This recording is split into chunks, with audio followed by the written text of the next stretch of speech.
I'll start with a quick review for this book, How Adam Smith Can Change Your Life by Russ Roberts. I'll give this book 4 stars out of 5. It's quite interesting.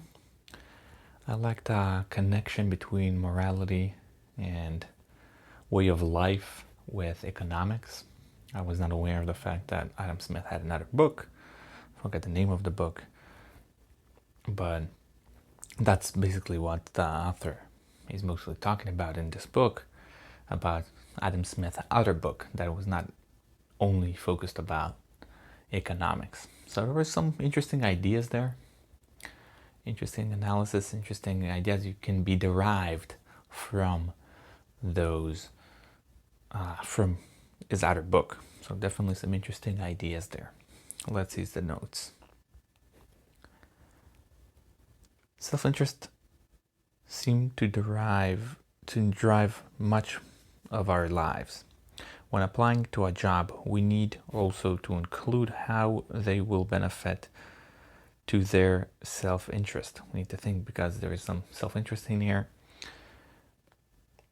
and when we understand that self-interest is a motive here, when, for example, we apply for a job, we need to tell them or explain how they could benefit from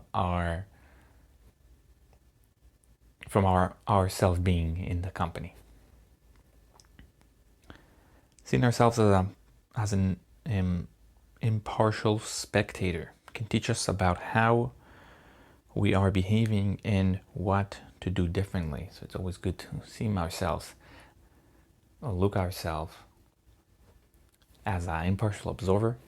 It's good because we see ourselves in a different way, in a different light. We have that ability to see ourselves in a little different light, and by that we are able to learn much about ourselves. And if we don't think that the impartial observer would like what they see, we might want to act differently. We need to be lovely, that is, to be worthy of love. That lovely is what lovely is, to be worthy of love. So sometimes we're not behaving as a person to be worthy of love. We need to be that person. In economics, we behave as a drunk who's looking for a lost key under the light, not because that's where the key is, rather because that's where the light is. I like that. That's why I add this little number sign. Because it's funny.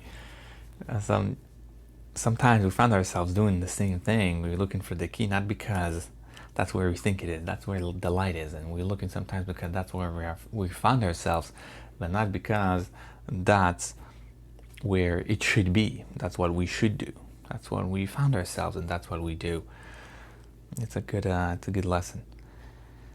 The narrative fallacy is the act of ascribing stories when we have no idea. For example, why the stock market fell yesterday. So that's the narrative fallacy. It's one of the fallacies, is ascribing meaning. That's what humans do the best, explaining why something was the way it was. Like the stock market, we always ascribe stories. Oh, the stock market fell because, or the stock market rising because X and Y. Why work hard just so we can do what we already do? It's a good point. Many times we're working hard to relax, and we can relax already without working. So that's kind of like this asymmetry there. We can experience grief and joy better than with close people who are close to us. But talking to strangers oftentimes would reduce the intensity of emotions due to lack of sympathy. So when we talk to other people, there is not the same amount of sympathy, and therefore we would reduce the intensity of emotions, because we understand that people do not understand us, so we would not act the same way as we would. Similar to grammar, doing good has no precise rules. There's no precise rules how to do good. There's many ways you can do good. There's only a few ways you can. There's no rules to do good, and that's good to. Sometimes it's like there's no formula in a way of how to do good. There's many ways. Human action, unlike human design, emerged by itself. You don't know how it go, and you don't know how to design it. You can't design it. It's just emerge. It's similar to the way the market work. It's just a lot of small interaction that cannot be designed. Knowing the people who make most of the products we use cannot be sustained in the modern world. It's a trade-off, because we would want to know them, to thank them, and just to know them. It's good just to know where it come from and how it made. But in a modern world, because there is so many things, cannot be sustained if you want to know everyone. There's too many things, and it's a trade-off. It's either you have more things or less things, and then you know them. That's it for the notes. I like it. It's kind of a short book. Like I said, it's a 4 out of 5. I also listen to his podcast, Econ Talk, which I recommend the podcast too. And after reading the book, I've listened to a few more episodes, because there is a new episode every week. And then it's like I was able to understand a few more of his ideas a little more. He referenced a lot of the things from the book oftentimes. So especially if you listen to the podcast, I would recommend this even more.